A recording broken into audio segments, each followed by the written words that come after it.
Hi friends, in this video we are going to discuss about an amazing and wonderful destination, the biggest natural mirror in the world, Salar de Uyuni. We will feel this is an intersecting point of sky and earth. Enjoy your video and send your valuable comments and suggestions. Salar de Uyuni is the world's largest salt flat or playa at over 10,000 square kilometer in area.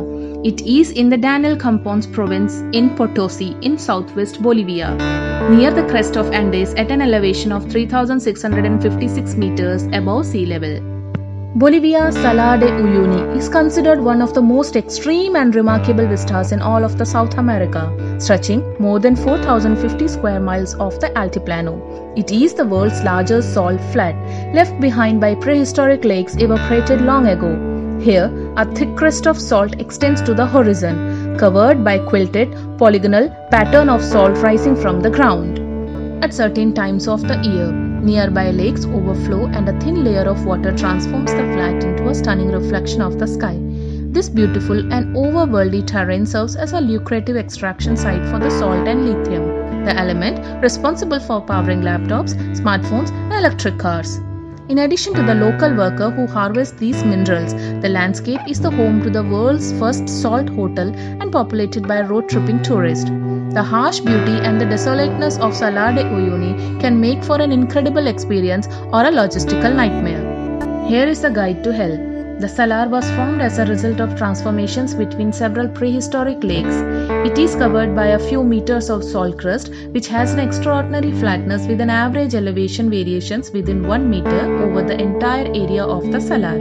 The crust serves as a source of salt and covers a pool of brine, which is exceptionally rich in lithium. It contains 50 to 70% of the world's known lithium reserve, according to 2009 Foreign Policy article by Joshua Keating. The large area, clear skies, and exceptional flatness of the surface make the Salar ideal for calibrating the altimeter of Earth observation satellites.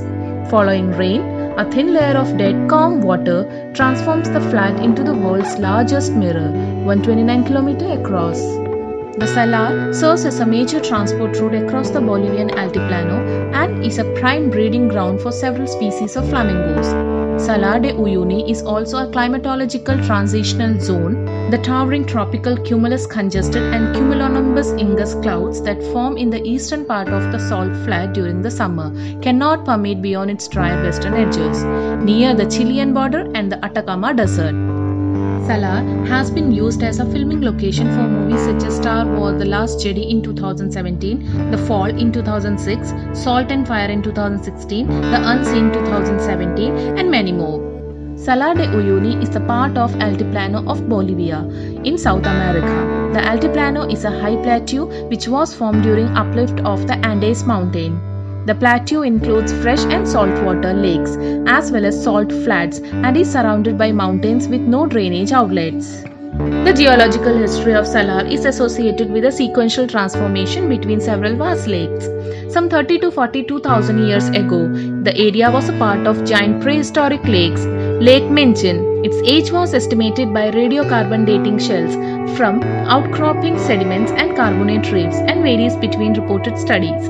Lake Minchin later transformed into Paleo Lake Takao, having a maximal depth of 140 meters and an estimate age of 13 to 18,000 or 15 to 26,000 years depending on the source.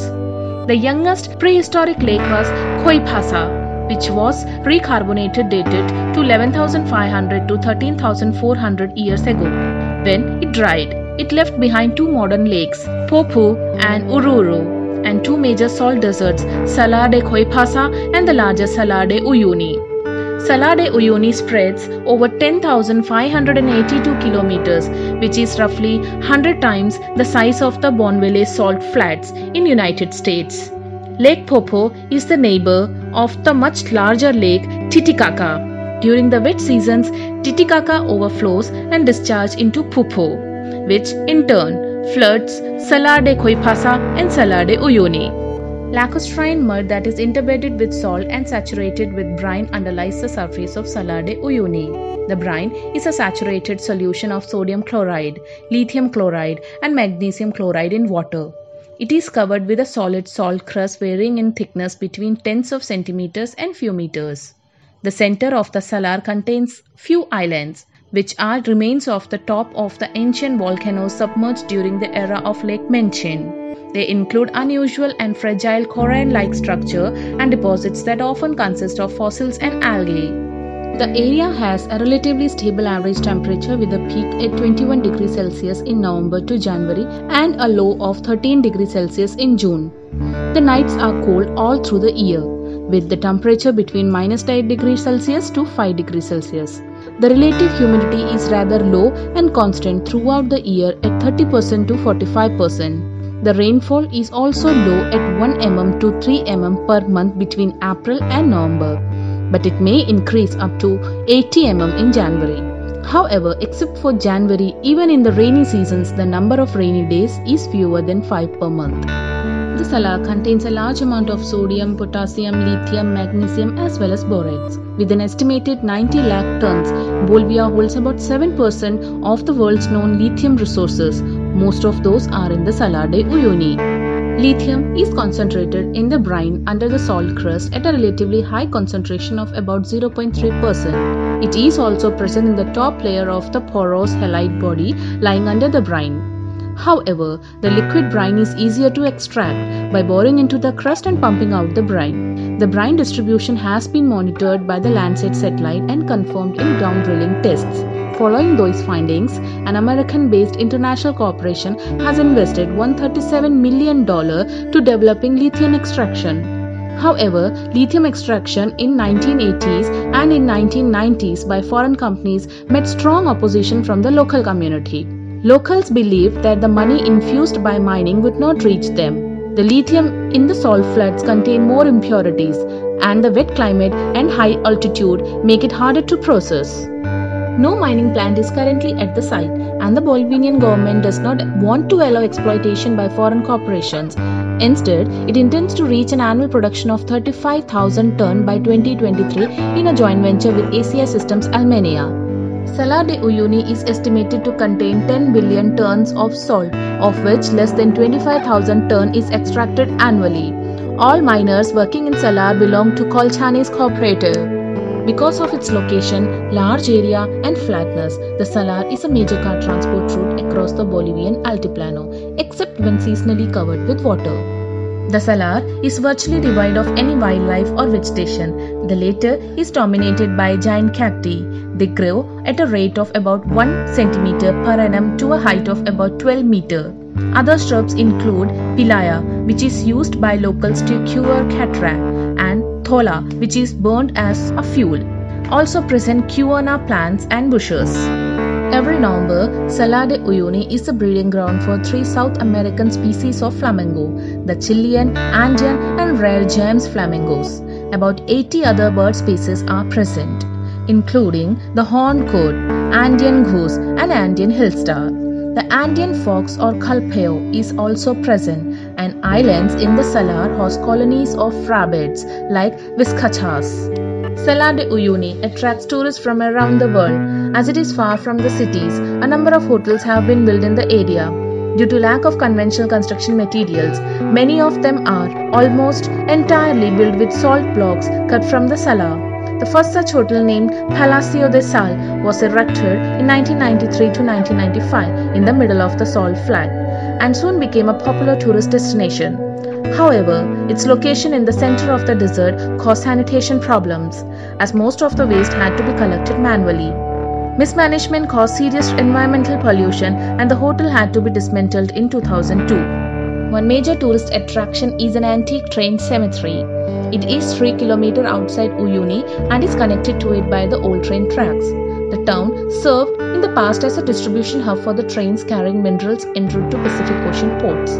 The rail lines were built by British engineers arriving near the end of the 19th century and form a sizable community in Uyuni. The engineers were invited by the British-sponsored Antofagasta and Bolivia railway companies, now Ferrocarril de Antofagasta a Bolivia.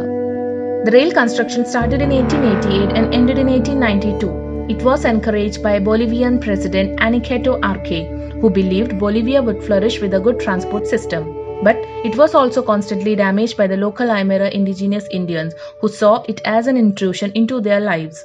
The trains were mostly used by the mining companies. In the 1940s, the mining industry collapsed, partly because of mineral depletion. Many trains were abandoned, producing the train cemetery. There are proposals to build a museum from the cemetery.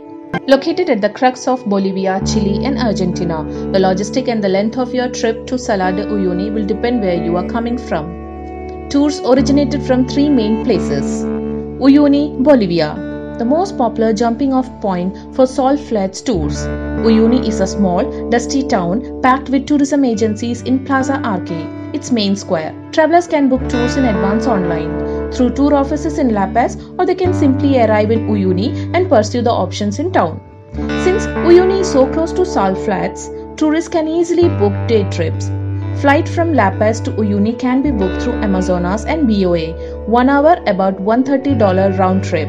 Overnight buses from La Paz are also available with Trans-Omar and Todo Tourism, 10 to 12 hours, $30 to $40 each way. San Pedro de Atacama, Chile. Agencies drive travelers to the border before handing the tour over to the Bolivian operator. Due to the distance, this is a 3-day tour. Tupiza, Bolivia. This is the best starting point for travelers coming from Argentina. Tour operators recommend 4-day tours from Tupiza, visiting Salar de Uyuni on the final day. Salar de Uyuni has two distinct seasons. The rainy season, that is December to April, is when visitors come to witness the Salar's breathtaking mirror effect. Beware of excessive rain in December and January, as it can cause tour cancellations.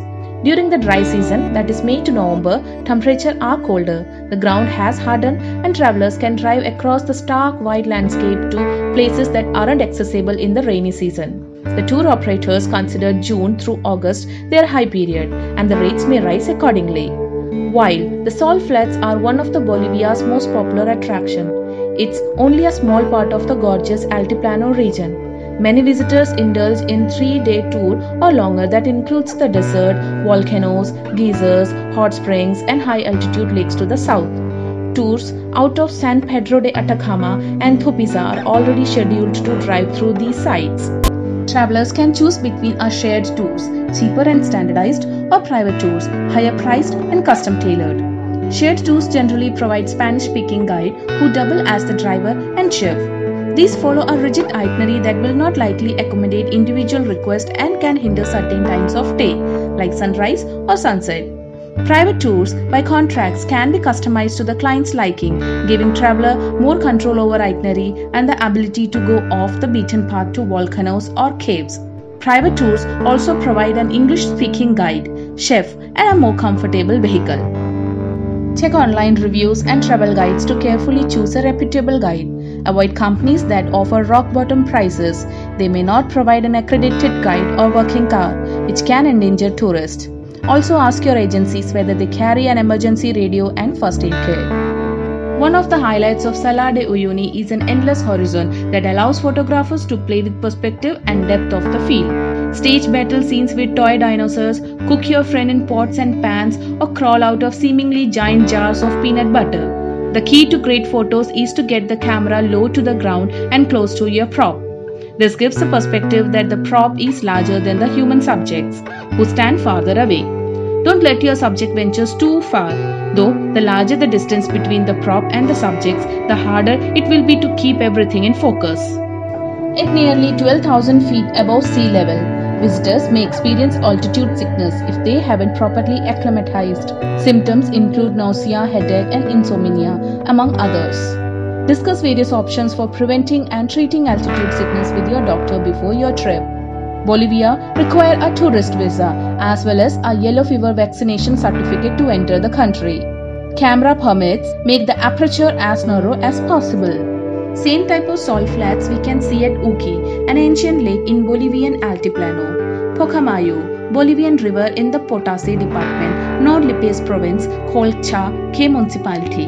Great Salt Lake, located in the northern part of the US state of Utah, is the largest saltwater lake in the Western Hemisphere and the 8th largest terminal lake in the world.